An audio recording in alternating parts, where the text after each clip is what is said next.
Okay, as you know, every bodybuilder needs his energy to train and train hard. We diet for about 12 weeks, and a few of the foods that we are going to be discussing are laid out here in front of me at one of my favorite restaurants, the Sizzler. This is where I have a tendency to come and eat right after I get done training, and I will describe each and every item in front of us and show you what you can eat rather than what you can't eat.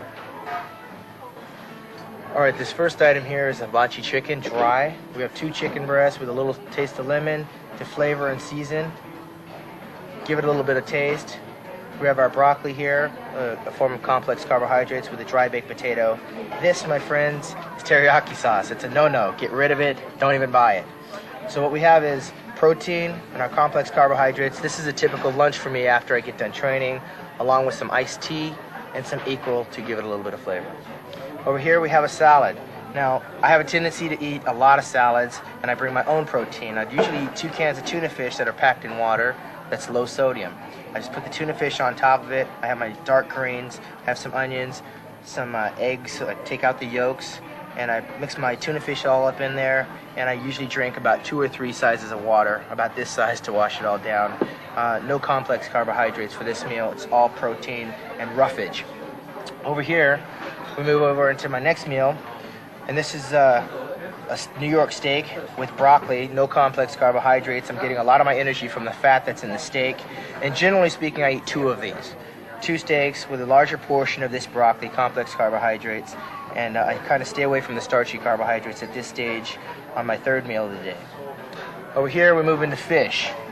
I usually will eat my fish totally dry. This is trout, grilled. Sprinkle a little bit of lemon wedge on it just to give it a little bit of flavor. It's got plenty of protein, and I'll eat a baked potato dry, and I usually will go to the gym and train for my 2nd time after that.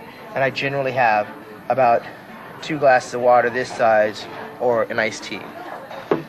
Over here, this is my treat. This is I consider it almost like cheating. I'll have a mixed assortment of fruits immediately after I train as I prepare my dinner. I have pineapple, I have cantaloupe, I have a little bit of honeydew, some watermelon, and some grapes. This satisfies my sweet tooth and my craving for sugars.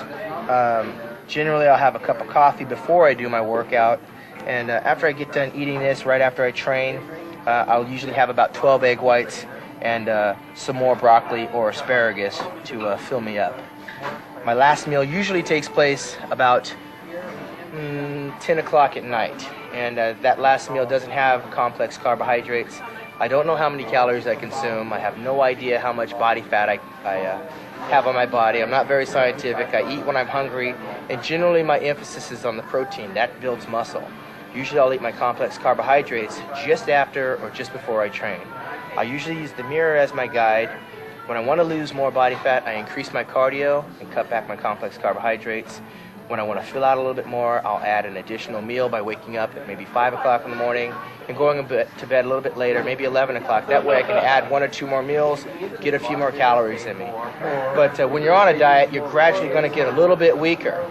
And in a sense of getting weaker, that's not something I concern myself with. That's why I look in the mirror. As long as I'm getting more cut and I'm getting harder, my diet is taking place and my cardio is taking place, that's when I start to pay attention to the condition of my body, and I pose and I flex and I squeeze. 12 weeks, and I'll see you in New York.